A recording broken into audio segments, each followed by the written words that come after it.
Здрасти, банда, и добре дошли отново в поредното видео, в което ще си поговорим за снимане с телефон.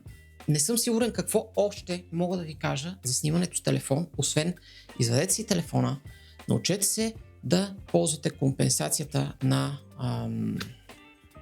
По-скоро е компенсация, като си цъкнете на екранчето и изберете къде да ви е фокуса и може да си плъзгате, поне на моят телефон да си плъзгате на Google Pixel, може да си извадите компенсация, да идете на малко минус или малко плюс, нали? Exposure компенсацията или компенсацията на експозицията и всичко друго е да си намерите кадъра.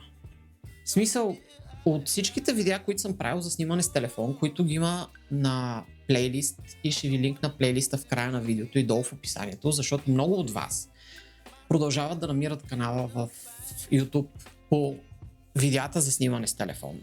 Най-важното, което трябва да научите, поне според мене, за да контролирате снимката си с телефон, малко или много, а не просто да вдигнете телефона, да цъкнете върху някой и да снимате, или даже повечето от вас даже не избират къде да фокусира телефона или къде да премери, т.е.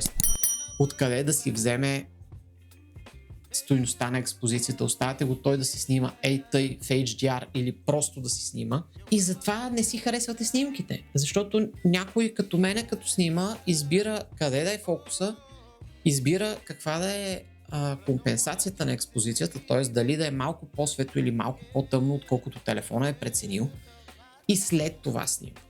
2 стъпки ви делят от снимките, които правите в момента, до снимките, които най-вероятно ще ви харесват повече.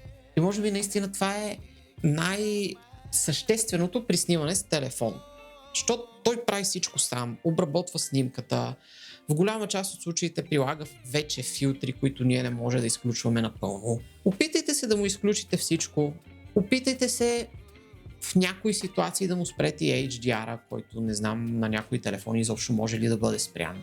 И просто почнете да композирате малко по-внимателно, т.е. да преценявате какво да има и какво да няма в снимката ви и да избирате къде да е фокуса и да избирате каква да е компенсацията. Тоест, ако трябва малко да стъмните тази снимка, стъмнете. Ако трябва малко да изсветлите тази снимка, изсветлете. Според зависи какво искате вие да видите. Всеки един залез, който кача с телефон и някой ми пише: леле, много яко, съм дигнал телефона, цъкнал съм в небето и съм смъкнал леко експозицията, за да ми изпъкне това небе. Толкова е просто.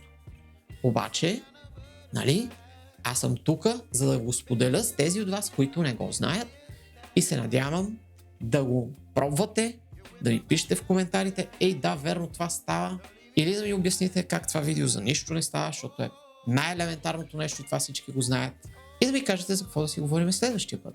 Докато сте долу в коментарите, може да цъкнете един лайк, един subscribe и да разгледате какво другите хора споделят там.